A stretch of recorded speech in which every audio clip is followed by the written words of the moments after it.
Hi, this is Brass Check, and we're recording this on July 5th, 2024. And we got a little bit of a provocative title. I want to assure you I'm not taking sides in the political clown show that is the United States of America. However, when the shoe fits, wear it.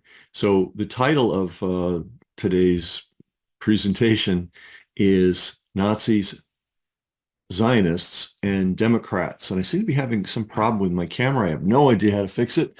You might see flash frames every now and then. I don't know what that's about. Anyway, what am I talking about here? Nazis, Zionists, and Democrats. Now, it's easy to, I think for most people at this point, to see the parallel between Nazis and Zionists.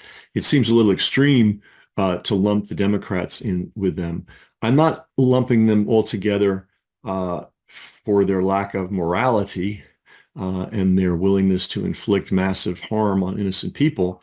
I'm really talking about an entirely different thing, which is a wonderful principle of nature that sometimes takes too long to assert itself, but it seems to be asserting itself, which is when you have maniacs like the Nazis, like the Zionists, like the Democrats, they become so, when their corruption just exceeds human comprehension, and they lose connection with reality. And that is the one thing that saves us. We don't defeat them, really. Luckily, they defeat themselves. Unfortunately, they kill and injure many, many people in the process. But it does seem to be a force of nature. You could even go back to Napoleon. It would have been hard at one point to imagine Napoleon ever being defeated. Well, he defeated himself by delusionally marching into Russia at the beginning of the winter. Um, Hard to understand how anybody would do that, except Hitler did it again, you know, almost 100 plus years later. Uh, so and of course, that's what's going on with the Zionists. I mean, if you wanted to destroy Israel, the Israeli experiment, um, you would follow the exact course that they're on right now. You would let your troops get ground down in an unwinnable urban warfare against a extremely formidable foe. Um, you would then also start a fight with another very formidable force in the north, and you would just persist until you were defeated. And that appears to be what the Israelis are doing. God, I wish I could figure out why this flash is happening. It happened one time before, but we were able to take care of it. Anyway, the Nazis did this to themselves. Germany had a pretty good army. In fact, if you look at, I forget what the technical term is, but there's a book, and it shows all the weapons that any given army has at their disposal, and it was published by the United States military. And I wish I'd seen it. I wish I'd bought it. I don't even know what the name of it is. If I ever see another one, I'm going to buy one because when you flip through this book, which was published at the beginning of World War II, you see that the German army was exponentially the best equipped army in the world, not only with volume of arms, but the sophistication of arms. It was unreal. It was like they were from another time, that they were time traveling and just appeared in the 1930s when everybody was. I mean, people weren't using muskets, but it was pretty darn close. And the Germans had absolutely top gear military equipment and in large quantities. Uh, they had good generals. They had dedicated troops. Uh, frighteningly, they could have held Europe maybe until this time. Uh, but what did they do?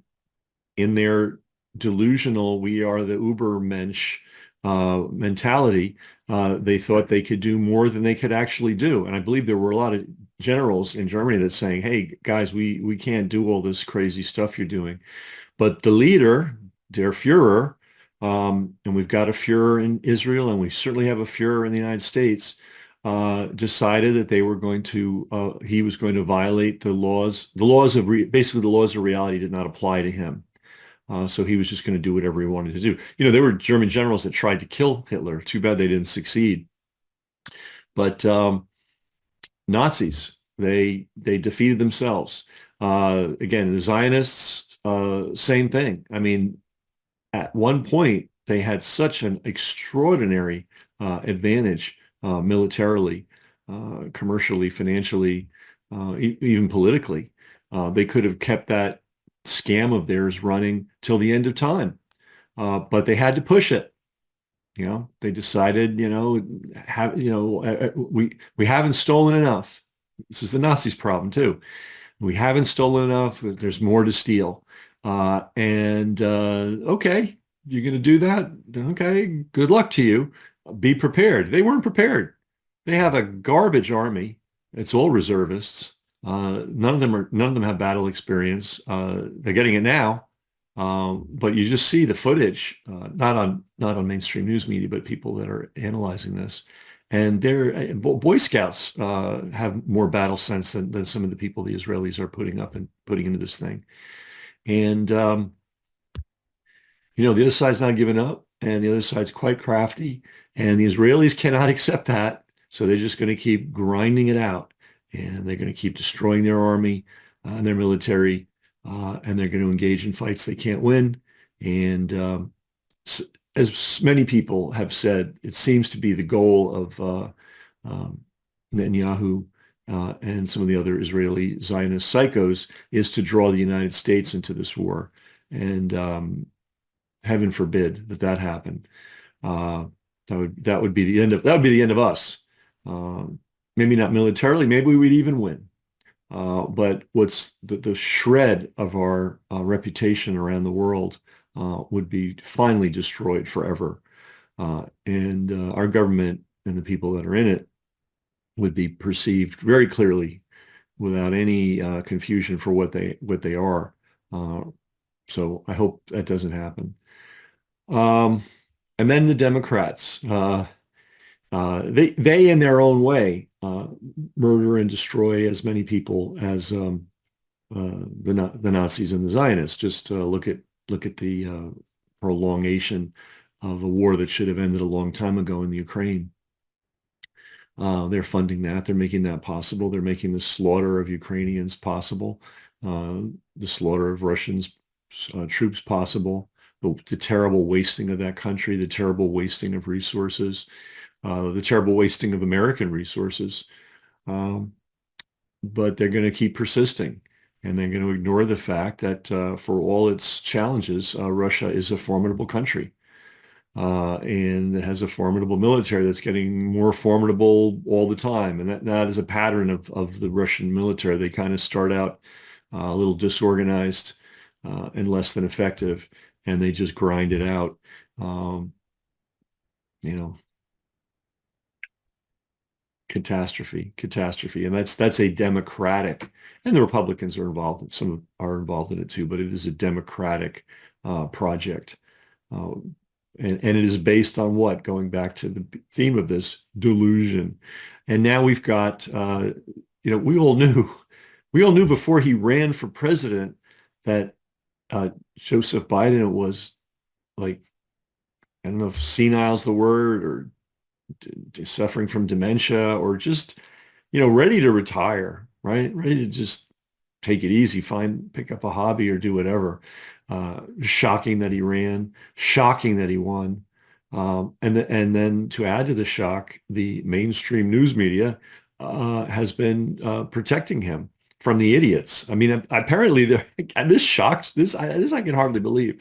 There are millions of people that woke up during that debate in shock and horror that the president is out to lunch and completely a hollow shell, at least in terms of being a president of the United States. Like, this is news to them. This is a surprise to them. Uh, and, he's been protected by the news media, and they thought they could get away with this. And his handlers thought they could get away with this. And among the loyal following, they still think they're going to get away with it. I mean, this is the Nazis marching into Russia. This is the Napoleon, marching into Russia at the beginning of winter.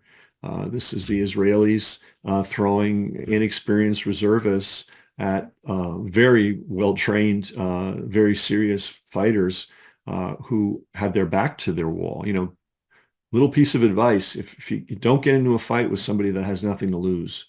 Um, so when corruption, there is a sort of a terminal stage to corruption. You actually do reach peak corruption. Unfortunately, it takes way too long for the consequences of that to be felt. But the Zionists are feeling it. The Democrats are starting to feel it. Um, Hard to imagine any sane human being voting for Joseph Biden. I mean, I'm no fan of Trump. I was a non-fan of him starting in the 1970s. Though lately, in contrast, he's looking pretty good. Um, but I can't imagine. I can't imagine how Biden could win. It seems beyond belief. And they're going to run Kamala Harris instead of Biden. That's going to go down well. But you do have the faithful, the people that will go down with the ship, that will be delusional to the end. But they are functioning in deep delusion. And eventually, and it always happens too slowly, reality will assert itself. It asserted itself against the Nazis. It's asserting itself against the Zionist extremists, and it's asserting itself against the criminals that took over the Democratic Party. Not that they were ever a good bunch, or that the Republicans were ever a good bunch, but there was a limit to corruption. There was a limit to delusion. And those gloves came off starting on the Democrat side with Bill Clinton, who really laid the foundation for so many of the disasters. He and Hillary, for so many of the disasters that are playing out right now. So anyway, when I say Nazi, Zionists, and Democrats, that's what I'm talking about. Now, on another note, for news purposes, because you probably will not see this in the mainstream news media, the Democrat-controlled, extremists, which is the majority of the news media, won't show it, and Fox won't show it because it's against their religion to say anything positive about things that we could be doing to improve our society. But Trump just made this speech, and it's almost I almost wonder if they use artificial intelligence to manufacture this clip. It is so surreal, but it's important because he is, whether you like him or not, he is an important guy. And if he really believes, and you'll see what I mean when I play the clip, if he really believes what he's saying here, and he really acts on it, and that's a lot of ifs. Um, this is like ground shaking, like earth shattering. Uh, he either someone has gotten to him. Now he is what I call, the country club guy, kind of an asshole, kind of detached from reality, kind of full of himself, born on third base and thought he hit a triple, that kind of guy. But also, if reachable, will look at reason. You got to just get him at the right time, the right place, when he's in the right frame of mind. But somebody has gotten to him. Now, it may be his political handlers. This you'll see what I'm talking about when I show this clip. They may, in a very cynical move, have decided that they've got to eliminate the Kennedy voters. That's the Robert Kennedy voters, uh, uh, who would vote for Kennedy versus Trump. They're not worried about the Biden people, I don't think. But it's possible that there are people that would vote for Kennedy instead of Trump. So on one level, uh, Trump, you'll see when I play the clip, Trump is now talking like Robert F. Kennedy Jr. when it comes to big pharma, and when it comes to even the environment. Now I find that shocking and unbelievable. But maybe he's sincere. Maybe he's sincere. Maybe he means what he's saying. If he does, and he becomes president, and I think there's a good chance he's going to become president, and he actually acts on these things, this is going to be good for all of us. So, everything's always a mixed bag, especially with politics. But in any event, it's noteworthy that he made this speech. And again, you're not going to see it on Fox because they don't want to hear about anybody regulating environmental pollution. And you're certainly not going to hear from the Democrats because they don't want to see Trump ever put in a good light. But here's the speech. It's a fact. Facts are facts. These words came out of his mouth. We all know that you'll see when you see it, what he's saying makes perfect sense. And the question is this just a cynical political ploy, or does he really believe it? And believing it, will he act on it? He didn't have a whole lot of backbone in his first term, if you ask me. There's a lot of things he let slide that had he not let them slide, we would all be in better shape. However, people do change, people do improve. And the dream scenario is that the video that's going to follow right now, that he actually believes these things, and that should he become president, he's actually going to act on them. A really cool thing, and you'll see when you see the video, is if he were to bring Robert Kennedy on after he wins, to execute on these things. It's possible. I don't know. We do need a miracle. But taking this full circle, one of the miracles is just nature itself, and the Nazis and the Zionists and the Democrat crazies all destroy themselves ultimately. Again, it takes way too long. Way too many people get hurt while we're waiting, but it seems to be a law of nature. So anyway, here's this remarkable speech from Trump, whatever. Trump, I don't know what it means in reality, but these are words that actually came out of his mouth. So enjoy. In recent decades, there has been an unexplained and alarming growth in the prevalence of chronic illnesses and health problems, especially in children. We've seen a stunning rise in autism, autoimmune disorders, obesity, infertility, serious allergies, and respiratory challenges. It's time to ask, what is going on? Is it the food that they eat, the environment that we live in, the overprescription of certain medications? Is it the toxins and chemicals that are present in our homes?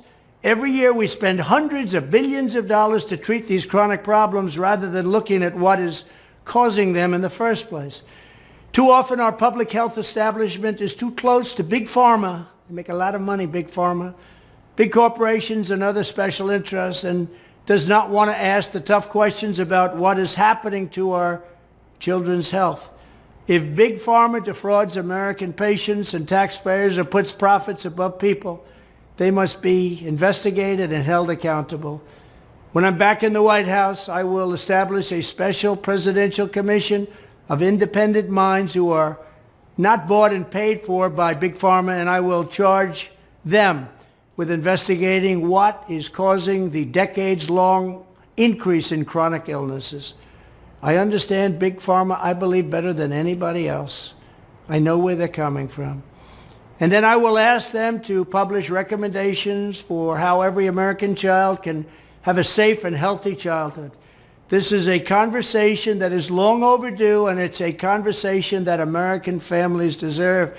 American families must have this conversation, and they must have a leader, a president, who can do something about this problem. And I will do that. Thank you.